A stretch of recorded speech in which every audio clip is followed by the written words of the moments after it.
Hi, this is Ushio, and welcome back to Butterfly Soup 2. We are now going to explore Noelle's route in this game. Here we go. 5th grade. It's Saturday Chinese school. The first phrase is mirror. Noelle copies down the unfamiliar characters on the board stroke by stroke. What did it look like again? Oh god, I didn't look. Wait, should I cheat? I could cheat. I could cheat. Okay, I'm going to pay attention. That's my lesson learned. This game is teaching us a lot about learning about different cultures and being tolerant and understanding and learning from mistakes. This was my mistake, and so I'm going to try and learn now. Okay, so it looks... Oh, that's complicated. That is complicated. Okay, so it's... Oh, even then, I think it was the third one. Mirror. Noelle writes it down, checks it again against the words on the board. I got it right, now for the next one. The next phrase is admit. Okay, okay, I've never studied Chinese. I'm gonna have to learn very quickly, right now. You should already know recognize. What? That is meaning to bear or to carry. This would be easy if Chinese words use an alphabet like most languages. It infuriates me how you can't tell how a Chinese character is pronounced by the way it looks. You're forced to learn every single word twice, how it sounds and what it looks like. It's wildly inefficient. A couple of hours into the lesson, a kid toward the back of the room raises his hand. Teacher, how many Chinese characters are there? At least 80,000. What? Don't worry, most educated people only know about 8,000. 8,000 is still a mind-boggling number. After school, Noelle does her weekly packet of Chinese homework at the kitchen table. I've spent every Saturday since kindergarten tediously memorising a few characters at a time, but it's barely even made a dent. After all these years, I still can't read a book or the newspaper. At this pace, it's hard to imagine I'll ever be able to. Noelle, what is this? Noelle looks up to see her mum holding a sample packet of pads and tampons that she got from school. Oh, it's from the sex ed talk that we had in class. The girls received a presentation about menstruation. The school gave you this? Using a tampon is the same as having sex. That's not what the teacher giving the talk said. It's just a tool for absorbing blood. No, you'll be able to fit it the whole time, and it goes into... Her mum can't even bear to say it. It's the same as having sex with a man. The woman giving the talk said plenty of girls use it. American girls get their periods so early because they're thinking sexual thoughts at a young age. It's not natural. You shouldn't be thinking about these things until you're married. After throwing away the immoral tampons, her mum goes off to the living room to watch a Chinese variety show. It's hard growing up trusting very little of your parents' judgment. My mum doesn't believe in mental illness, yet genuinely believes in superstitions like auspicious dates, and no amount of proof or argument can sway her. Is Chinese society just decades behind the West? I've yet to meet a white person whose mind works this way. Noelle glances over at the show her mum's watching. Colourful words and cartoons fly across the screen as cheesy sound effects play. It's tacky. It's one of those shows where they interview a panel of foreigners who can barely speak Mandarin. Noelle cringes as silly boing noises are overlaid over the host's jokes. They're just laughing at the foreigners for not understanding the questions they've been asked. Why is this popular? It's so juvenile and embarrassing. I feel like I'm losing brain cells as I listen to this. Disgusted, Noelle returns to scrutinising the impenetrable paragraph of Chinese she's supposed to be analysing for homework. What am I even going to use Chinese for? Watching drivel like that? I have no interest in the backwards culture that produced my pathetic, narrow-minded parents. When a commercial break comes on, she throws down her pencil. I want to quit Chinese school. Her mum whirls around from the couch, alarmed. What? Why? I hate it. It always takes up my entire Saturday. They assign so much homework every week on top of the regular homework I get from school. Noelle's dad looks up disapprovingly from the newspaper he's reading. Well, you can't quit. What kind of Chinese person can't even speak Chinese? We'll lose face if you don't learn. Other people will think we're bad parents. Why does it matter what other people think? I'm the one whose limited time is being sucked away by it. My opinion should be the one that matters the most. No. You have to listen to your parents. It's for your own good, and you're too young to understand. Almost nothing drives Noelle up a wall more than being told that she's not old enough to understand something. Stop treating me like some feeble-minded little kid. I read at college level already. Doesn't matter, you don't have the life experience yet. Some things you can only know from being as old as your parents are. What? So just because you're older than me, you're automatically smarter than I am? Yes. I don't accept that. It's your culture, you can't just throw it away. Yeah, I can. It's a poorly constructed, archaic language. It's not true. If it's so bad, how come it's worked for thousands of years? You should take more pride in your culture. What's there to be proud of? I'm stuck learning the worst, most pointlessly complicated language in the world. Exasperated, Noelle's parents exchange a look. You're still going to Chinese school. We already paid for your classes this year. Can I quit at the end of the year then? If you still feel this way by the end of the year, fine. You can quit. I can? Huh? No, she can't. Think about it. If she goes to Chinese school with that kind of attitude, she won't learn anything anyway. It's impossible to teach someone who doesn't want to be educated. We might as well at least save the money. Yes, the end of the year is pretty far away, but at least the end is in sight now. Quitting Chinese school will significantly free up my schedule. I could probably read a few more books every week. It'll be so worth it. When I'm older, I'll be so thankful that I quit. Noelle is so elated that she doesn't even mind being dragged along to 99 Ranch with her mum, a trip she normally griped as a waste of time. As they browse the fishbowl aisle, her mum's Nokia rings, and she quickly brings it to her ear. Hello? There's a pause, and her mum's face falls. What's up? Ma passed away. Oh. I know I should be sad, but I haven't seen my grandmother for years. I've never had a real conversation with her before. It's like being told a stranger died. Okay, 9th grade spring break. Noelle isn't allowed to close her bedroom door, so she's on high alert as she uses the computer. It sounds like my mother's busy watching vegetables in the kitchen, so here's my chance. Noelle quickly searches homosexuality on Wikipedia. I skimmed this page once as research after Akasha started insisting Dia and Mincio were romantically involved.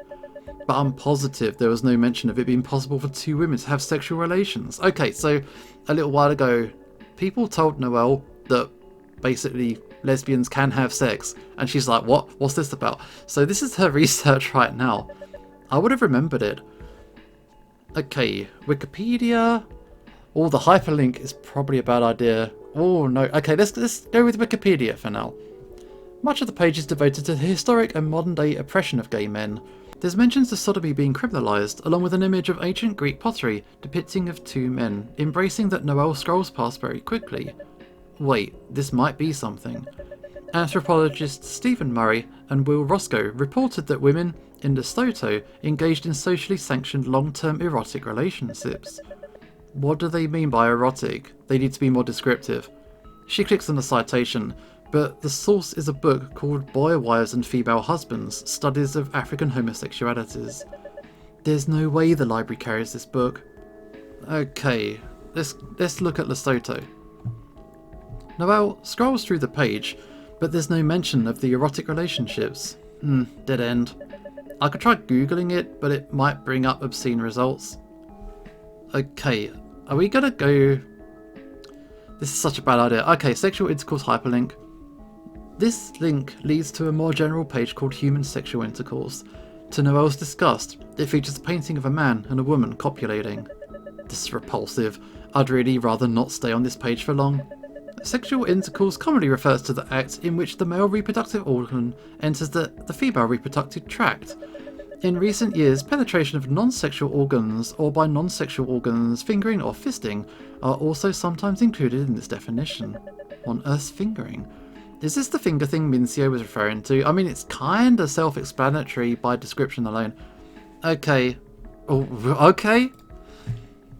The page opens, and at the top, there's a simple illustration of a naked woman stroking the genitals of another woman.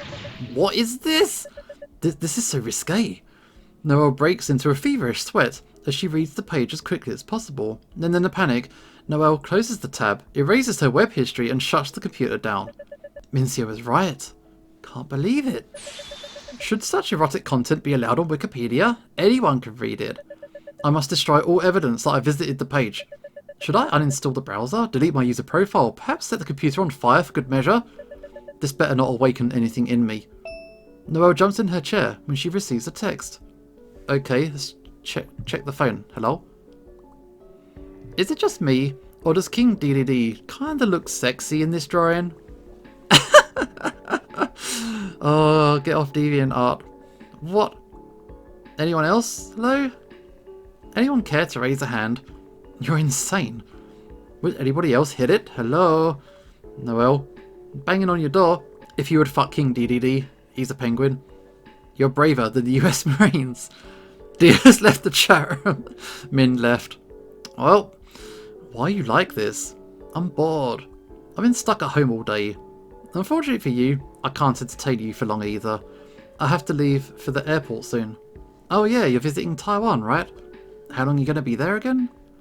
I'll be there for the entire week. My mum and I will return Sunday afternoon. My dad is staying for an additional week there for business purposes. Can I still message you when you're there? Do you have to use a VPN or something? No, as long as I have internet access, we should be able to chat like usual. Really?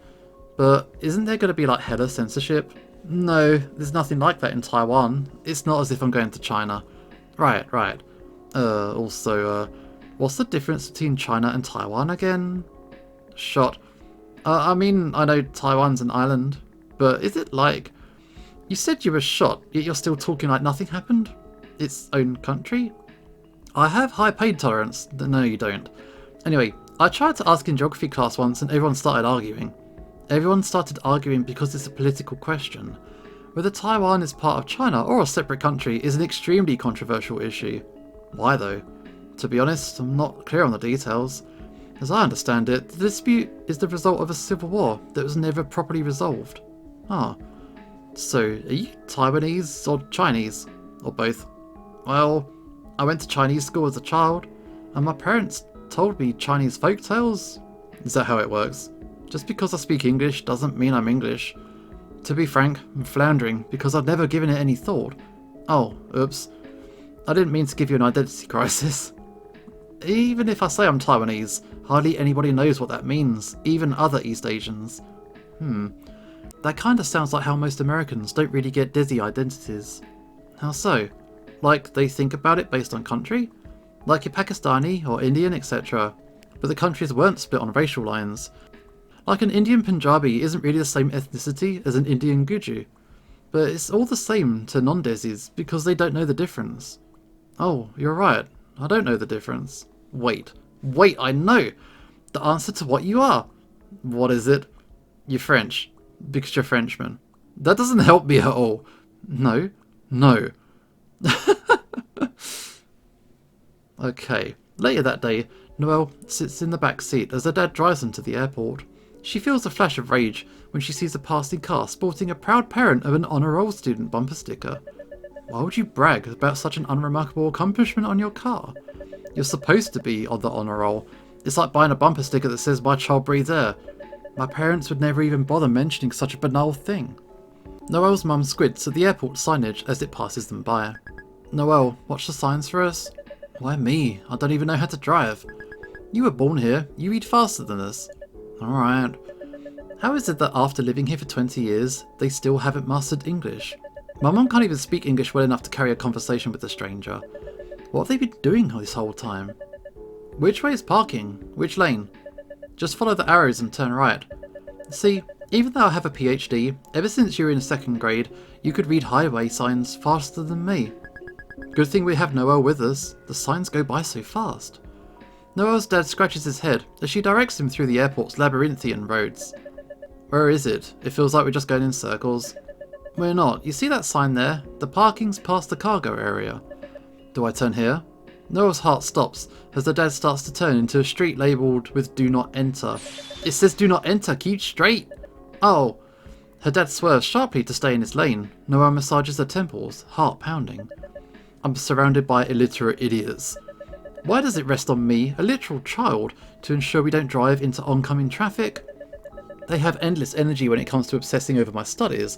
Why can't they work on their own English instead? As the car rolls into a parking lot, Noelle jolts up in her seat. Wait, this isn't the correct garage. Turn around.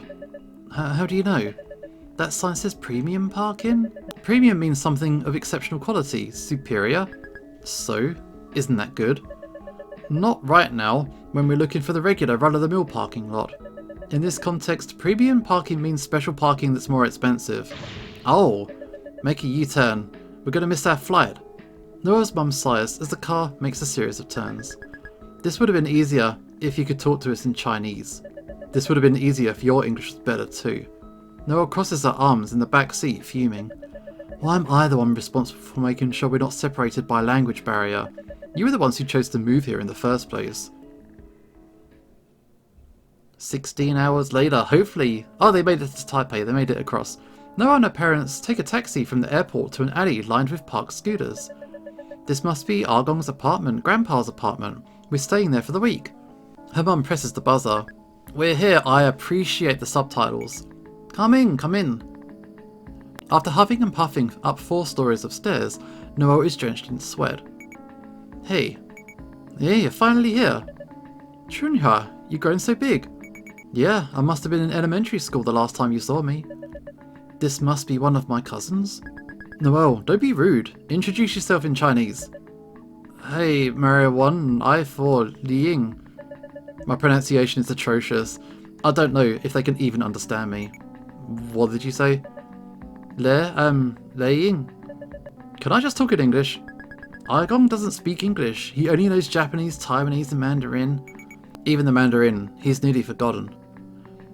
Da Ai gestures at her daughter. She's wearing thick glasses and carrying a huge brick of a book. Noelle, you speak English with Chunhua. She wants to go to college in America, so she's very happy to practice speaking. Yes, you can call me Literature. Is that a name she chose herself? Chinese people have such odd taste in English names. That's alright, Chunhua is fine. We're the same age, right? Who do you think's more tall? Chunhua eagerly stands back to back with Noelle, so that others can judge. Wait, you're standing on tiptoes, that's cheating. Huh? No, I'm not. Wow, you two are the exact same height. They're both skin and bones, they really are cousins. One US version, one Taiwan version. Noelle glances at Chunhua and realises with a start that she's right. It's like meeting a version of myself from a universe where my parents never went to America. A stranger with my face. Are you sure I'm not taller? Yeah, we're sure. That must be Taiwanese. Chunhua gives him an affectionate hug as Noelle awkwardly watches from the sidelines. Meanwhile, the adults launch into an animated conversation in Taiwanese, which we do not understand at all. I wonder what they're talking about. My Taiwanese is even worse than my Mandarin. I don't know a single word. Actually, wait, isn't Argong Taiwanese? They didn't cover it in Chinese school. Could it be a term exclusively used in Taiwan? It's really a special sort of confusion, not knowing what language you're speaking. Da-Ai leads Noelle's parents to a spare bedroom so they can put their luggage away. This reminds me how I used to assume Japanese curry was a Chinese dish because my mum made it regularly. If you have a distant relationship with your parents, your culture becomes a nebulous cloud. Is it Chinese to believe pseudoscience? Is it Chinese to have an outdated and sexist worldview? Or is that just my parents, in my particular? How do I distinguish between things peculiar to my life and Chinese culture? Chunhua brightly takes a seat next to Noelle. Anything you have questions about, you can ask me. Cool. So it's interesting, this game, in quite several instances, is talking about ignorance between cultures and trying to learn from each other from it. No one's perfect, everyone's going to make mistakes, but if you're willing to take it on and own your mistakes when you do make them, hopefully we can improve the situation. But anyway, that's a side point. Let's ask about the area. Tell me about the surrounding area. Let's look. Chunhua goes over to the window and points as Noelle peers outside at the street below. That's my house. Me and my mum, we walk all over all the time. You must live pretty close by if you're able to come on foot. There's a 7-Eleven down there, that is good snacks. Yeah, we're only a few streets away from Argong. Every weekend, me and my cousins spend here. That's so different from my experience. When you're all settled, the 7-Eleven, we'll go grab breakfast. Breakfast from 7-Eleven? What, you've never had it? It's good. Is it? It won't be greasy? No, they have fresh tea eggs, hot yams and udon. If you want a prepackaged breakfast, they'll heat it for you too. Is America not like that? No, American 7-Elevens are just junk food stores. Chunhua points at the train as it rushes by. There are no 7-Elevens in my country, but I've been to a couple in Japan and they're pretty good. There's a train station near to us. We take it a lot. You don't use the car to get around? Not much. When we can't use the train, we ride our scooter. What else do you want to know? Okay, tell me about your book. What are you reading? It's a Chinese translation of a Russian novel. What it's called in English, I don't know. It's that. Something Brothers. There's brothers, and it's Russian. The Brothers Karamazov? Yeah, sounds about right. I've read it before too. This is exciting. I've never met anybody else my age who's read it. Did you like it? The religious themes were of little interest to me, but I found some of its other ideas thought-provoking. For example, it argues that humans are so deeply shaped by others that everyone bears some responsibility for the sins of everybody else. Everything we do is the result of a huge interwoven chain reaction of human interactions, and as a result, a crime is never truly one person's fault. It's a societal failure. To Noelle's disappointment, Chunhua nods, looking lost. I see. I guess what I said was beyond her English level. I need to scale back to a simpler topic. Do you like to read? I like reading. Are you nerdy? The sudden question baffles Noelle. Yeah, I suppose so. Good, me too. On the wall, there's even a photo of me that what? Actually, I changed my mind. Don't look too much at the photos on the wall, they're embarrassing. What else do you want to know? No, you gotta show me the photos on the wall now. Tell me about the photos. Okay, if you're sure. They go over to look at the pictures on the wall. The first one's of Argon and Chunhua at the park. There's a small chestnut-coloured warbler sitting on Chunhua's arm. That bird at the park, we found him abandoned. It was because he fell out of his nest and broke his wing. After it got better, we taught him to fly so he could go back to the wild. Wow, very noble of you. It was Argon's idea. He's quiet, but he's so nice actually. You seem very close to your grandpa. Your grandpa? He's your grandpa too. Oh, that's right. To hide her embarrassment, Noelle quickly moves on to the next photo. It looks old. A swarm of children are building a sandcastle as smiling adults look on in the background. This is me, Wanping and Wanzhong. Wanping and Wanzhong are my older cousins. They're my uncle's children. Wanzhong's working right now. Too bad Wanping is travelling right now, or else we could have hung out. Where's he visiting? Japan. It's his honeymoon. Honeymoon? He got married? Yeah, months ago. Oh, I had no idea. In the picture, the people behind us is Juju, Argong and Arma. We didn't know it, but that weekend was our last one with Arma. I can't help but feel jealous they had any weekends together. While she was spending every Saturday with her cousins and grandparents, I was at school struggling to learn an entire language so I could even begin to communicate with them. Chunhua reluctantly gestures at the last photo, which she was clearly saving for last. And this one is of me with all my anime figures. Ah. Oh, so this is what she meant by nerdy. It's okay, I have a good friend who's interested in this sort of thing too. Really? She's American? Yeah. She sounds cool. I want to meet her. You do? Once Noelle turns away from the photos, Chunhua points to a framed certificate hanging on the wall behind her.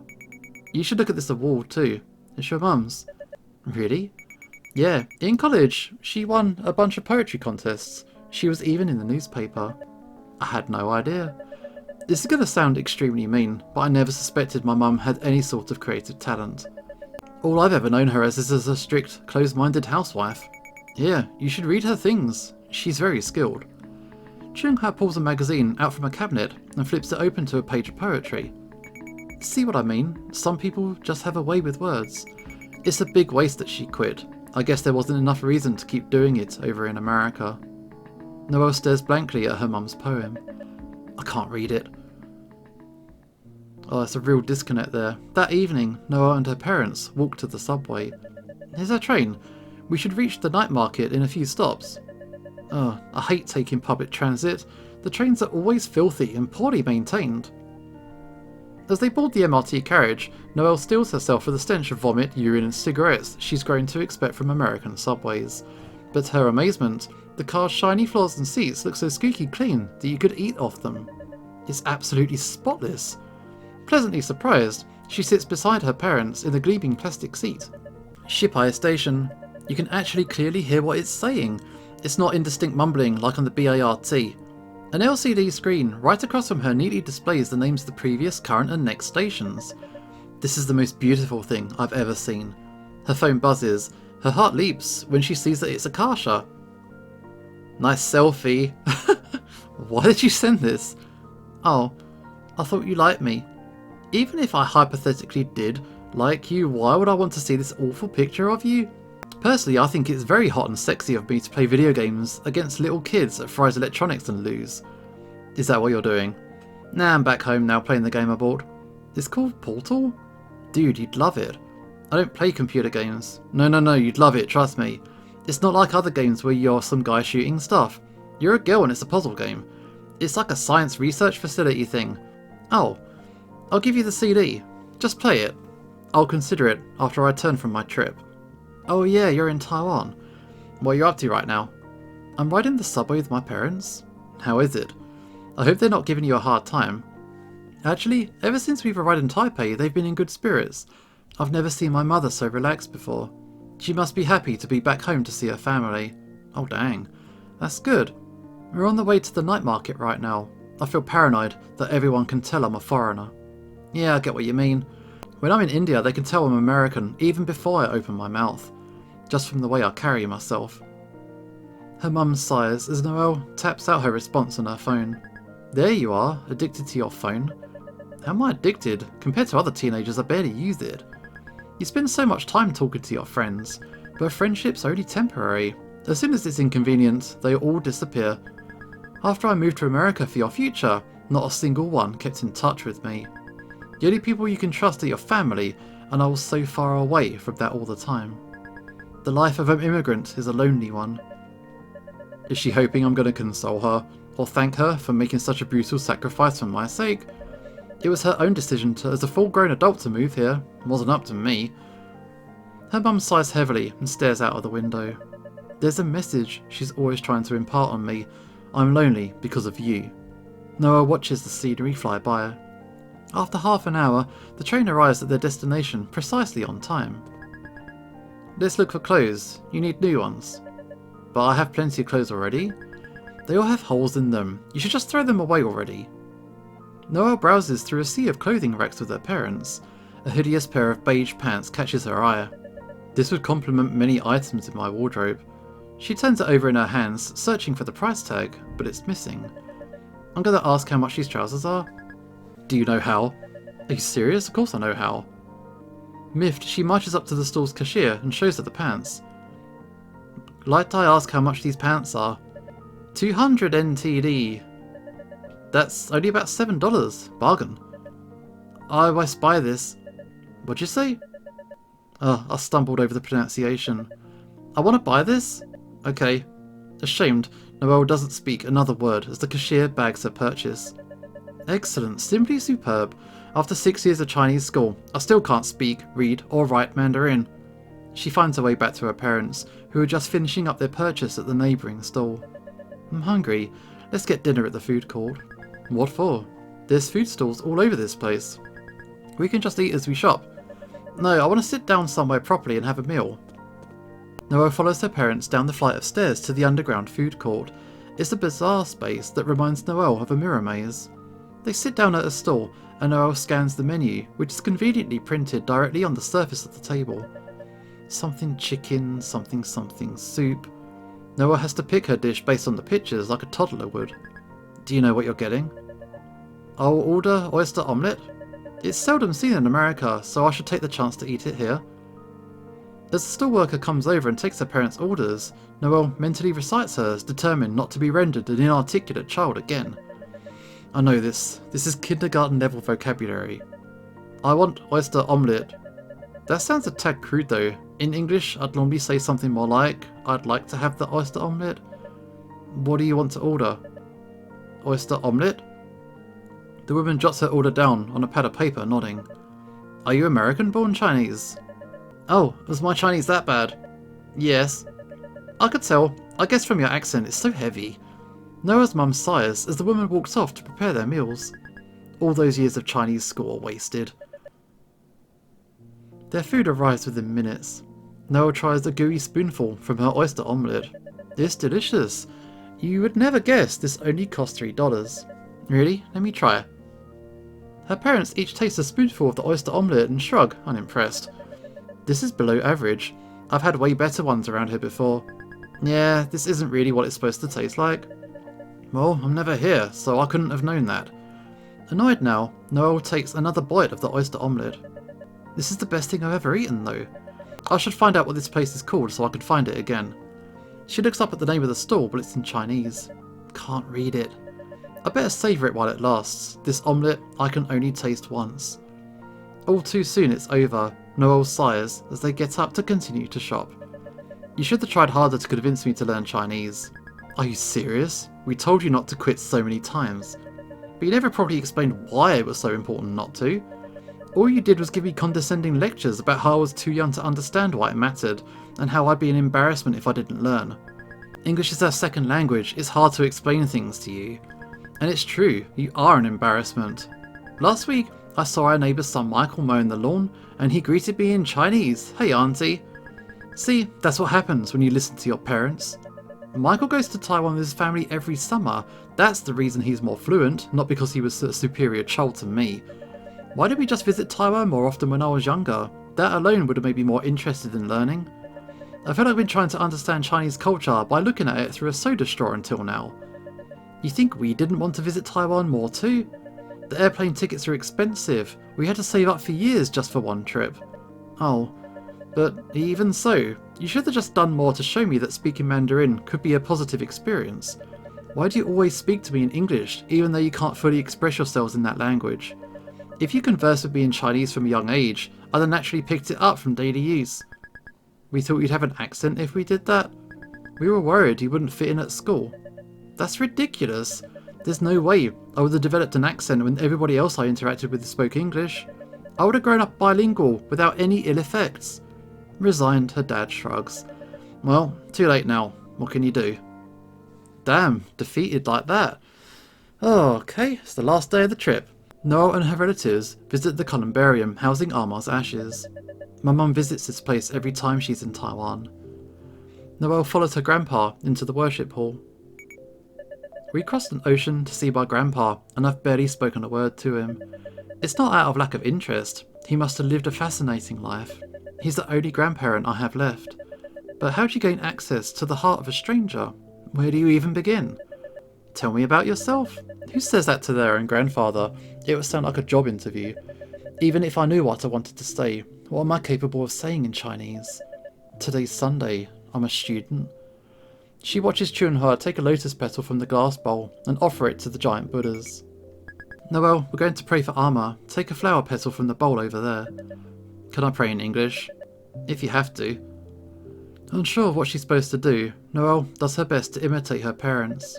Hey Buddha, I seriously doubt you exist, but I'm sure Arma was a wonderful woman. Chun-Hua deposits her lotus petal in the bowl before the Buddhas, her eyes shining with tears. I miss Arma. To Noelle's surprise, her aunt embraces Chun-Hua like it's the most natural thing in the world. They're so comfortable with each other. Is that how mothers and daughters are supposed to be? When I look at my mother, the first emotion I feel is stress. Noelle deposits her lotus petal in the bowl and joins Argong, who's waiting to the side.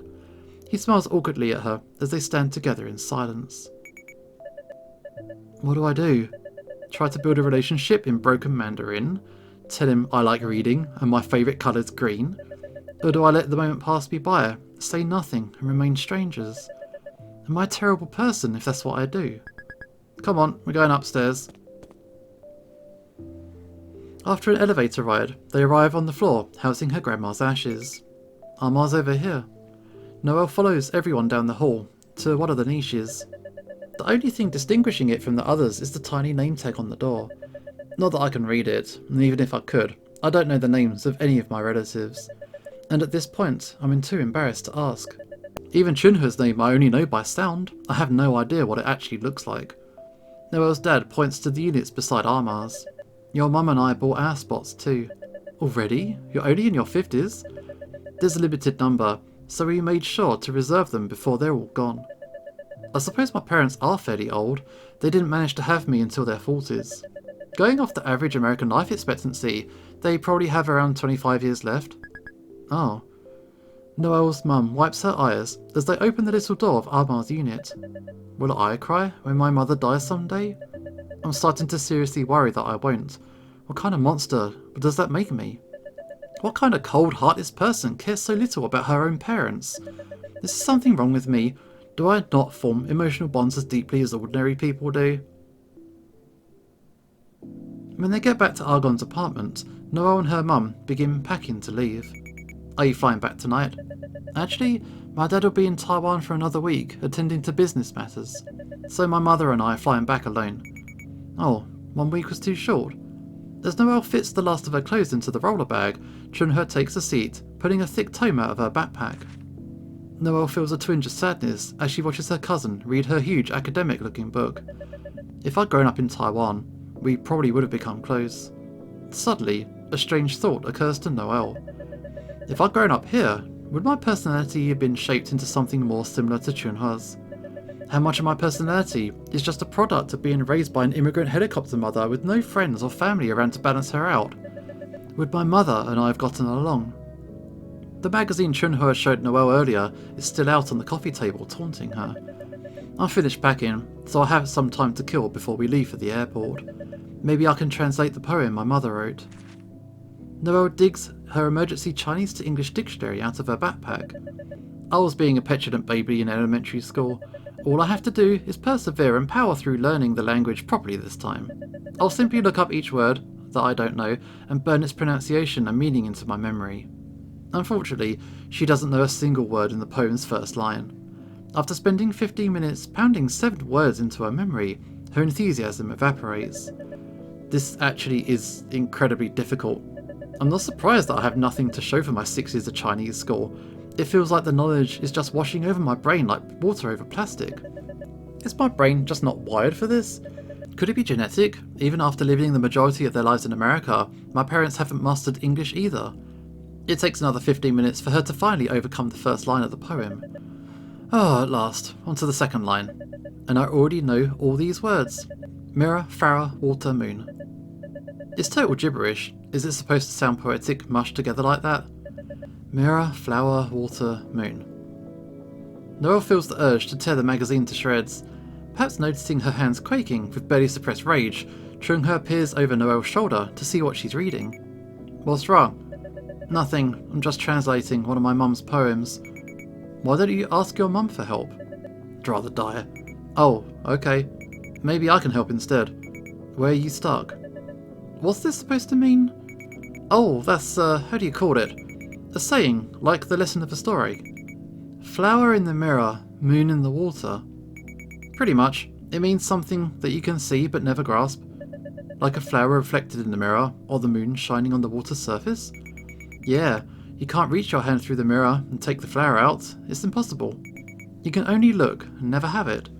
I see. So, mirror, flower, water, moon is shorthand for something beautiful but unattainable. Pretty much. Da-yi cheers as Noelle's mum manages to zip her bulging suitcase closed. Ready to go to the airport? Let's go. Noelle gives the half-translated poem one last despairing look before flipping the magazine shut. Is that what I've been chasing after this whole time? A flower in the mirror? If only I get straight A's, I'll have a normal relationship with my parents. If only I land a summer internship, I'll have a normal relationship with my parents. If only I become fluent in Chinese, I'll have a normal relationship with my parents. What if it was never possible from the start, no matter what I did? That evening, Noelle and her mum make landfall in California. Instead of driving home from the airport, they take the BART back. Noelle wrinkles her nose as she inhales the stench of vomit, urine and cigarettes. That's car parked in the airport garage. Why not just drive it home? We wouldn't be able to get gas. It's not safe for women to pump gas. It's so easy for a criminal to grab you and drive away. We live in one of the safest suburbs in the entire US. Is that why she always has my dad pump the gas? Besides, I can't read fast enough. When you're driving on the freeway, the signs pass by so quickly. Noelle reluctantly sits down on a filthy worn seat with a suspicious brown stain on it.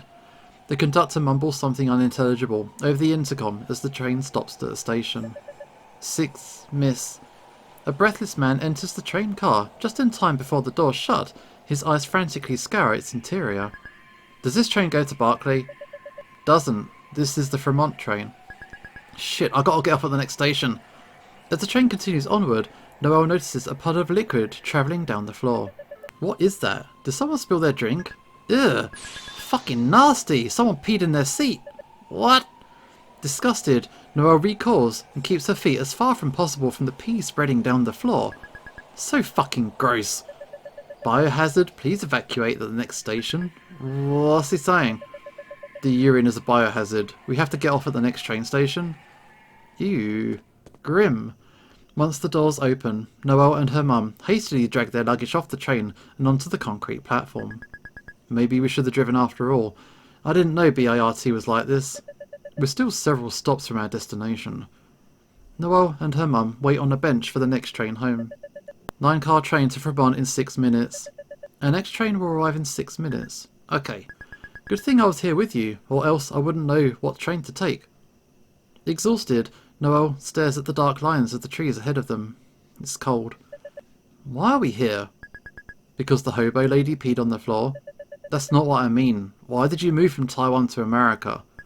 To give you more opportunities? That doesn't make sense. Taiwan is superior to the US by every conceivable metric, and it's not even close. Taiwan has socialised healthcare, more robust public infrastructure, and one of the lowest poverty rates in the world. Americans live shorter lives. Even worse, they're not as good at math and science. Taiwan was different in the past. All you see is Taiwan now, but it didn't used to be that way.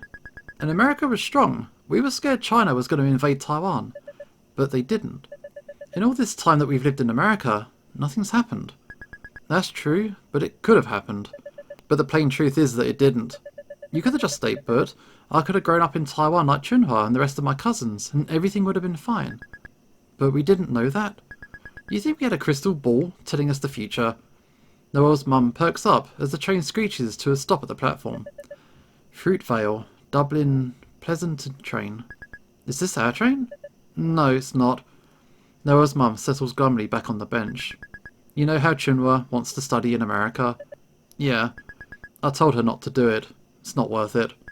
I didn't realise how hard it'd be. You'll be far from everyone you know, and your kids won't understand what you're talking about. You can't communicate with them. I didn't know that if you have kids in America, your kids will be American. That wasn't obvious to you?